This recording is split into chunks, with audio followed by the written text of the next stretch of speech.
closer, more meaningful. And those were sentiments that I believe both the President and Prime Minister reiterated today when they spoke via video conference. These 2+2 meetings have already played a key role in strengthening our bilateral relationship.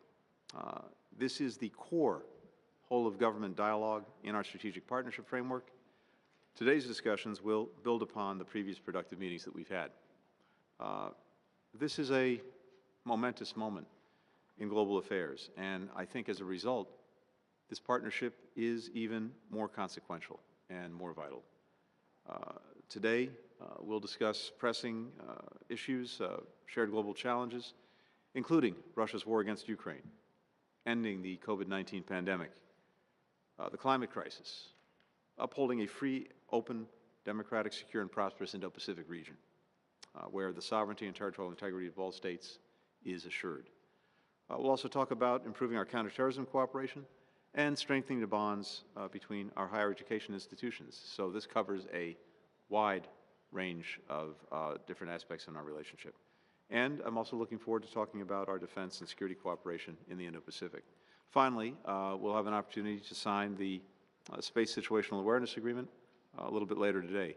This is a demonstration of our growing technology partnership, which we believe has virtually limitless potential for exploration, for discovery, for achievement, to the benefit of people in both of our countries and indeed around the world. This year, as has been noted, marks India's 75th year of independence, 75 years of our own relationship. We look very much forward to continuing to build a stronger future for both of our countries, both of our peoples, through our defense and security cooperation, through our deeply connected economies, through our shared values and common bonds, and to do so for many, many decades to come. With that, it's a pleasure to turn over the microphone to my friend, Minister Jaishankar. Thank you. My senior colleague, Defense Minister Rajnath Singh ji, Secretary of State Blinken, Secretary of Defense Austin. It's a great pleasure to participate in the fourth India-US 2+2 Ministerial Dialogue. This morning, we've had separate meetings with our state and defense counterparts respectively. We have, of course, benefited from the guidance provided by Prime Minister Modi and President Biden through the virtual summit at which we were all present. The 2+2 format is intended to promote a more integrated approach to our partnership, and this has become increasingly relevant as the scope and intensity of our engagement steadily increases. We can truly assert that there's virtually no domain on which we are not cooperating with each other. The nature of our opportunities and challenges are such that they are more effectively addressed through a cross-cutting dialogue. As we meet for the fourth time, we can take satisfaction at the extent of progress that we have made, whether it is our $160 billion trade account, our 200,000 students, our highest recorded investment levels, or our rapidly growing energy trade. The yardsticks to measure our growing closeness tell their own story. Defense Minister would be similarly highlighting the transformation in that domain.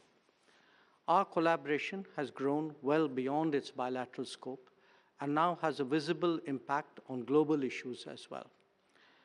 It could be addressing the COVID challenge, taking climate action, ensuring maritime security, or promoting critical technologies. What India and the US do together will make a difference. A significant focus of our engagement pertains to the Indo-Pacific. We have seen, particularly over the last year, both an elevation and an intensification of the Quad. Our achievements in this regard have a larger resonance. Today, we will be reviewing all these matters and more. We will also be discussing contemporary developments, including, obviously, Ukraine, also Afghanistan, the Gulf, and the Indian subcontinent. I thank Secretary Blinken and Secretary Austin for receiving us today and look forward to our talks.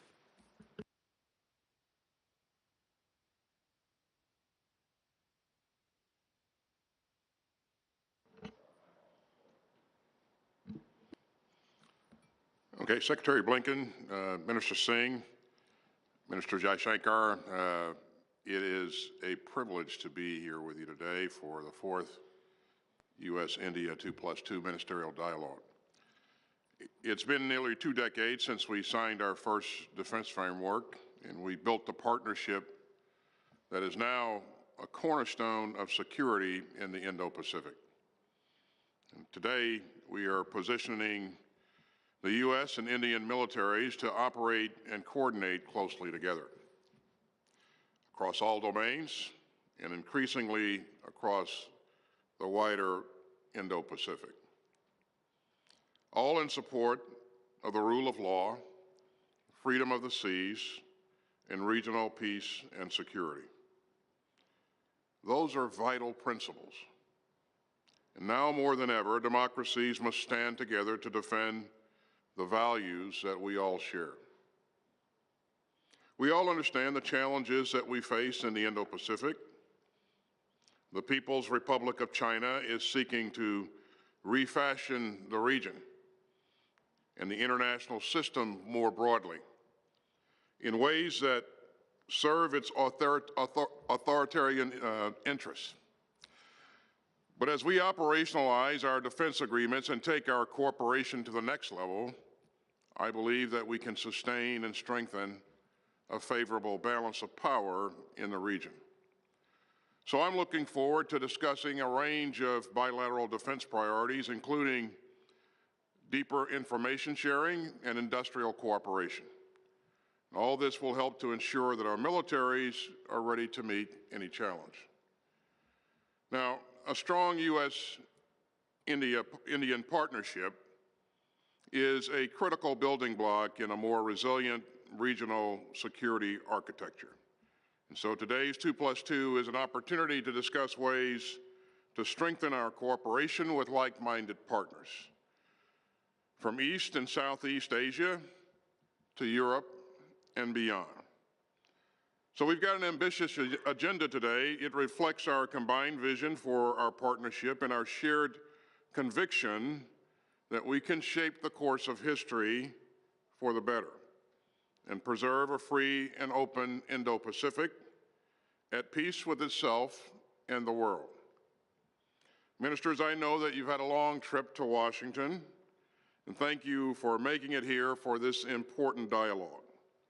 I am truly grateful for your vision, your commitment, and your leadership as we work together to build one of the most consequential partnerships of our time. And thank you, and I'll now turn it over to Minister Singh.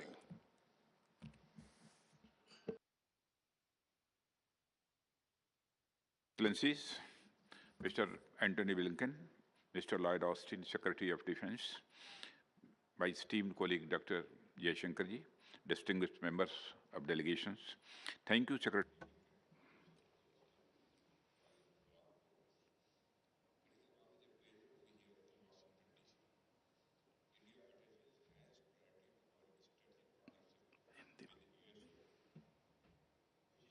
For ensuring peace and sustained economic growth in our region.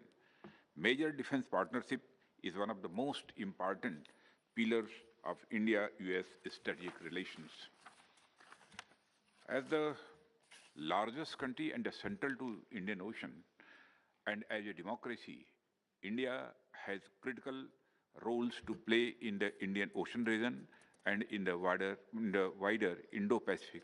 Following the Act East and the Neighborhood First policies, India played preeminent role in the region from the tsunami in 2004 and during the COVID pandemic. We have signed 8 different defense-related agreements between our 2 countries in last few years, including Space Situational Awareness Agreement for unclassified domain, which is being signed today.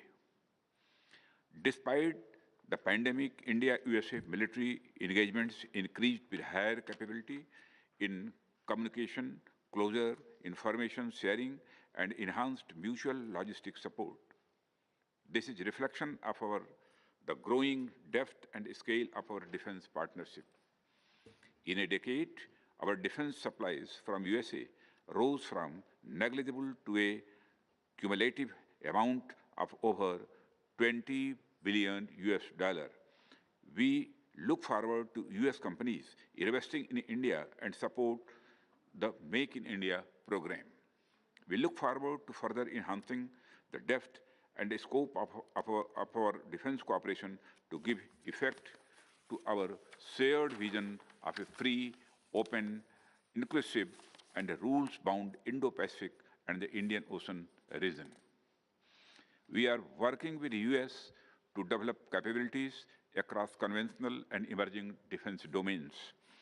We have made good progress in a number of defense cooperation activities since the visit of Secretary Austin to India in March 2021. I look forward to discussing some of these and the way forward. Thank you very much.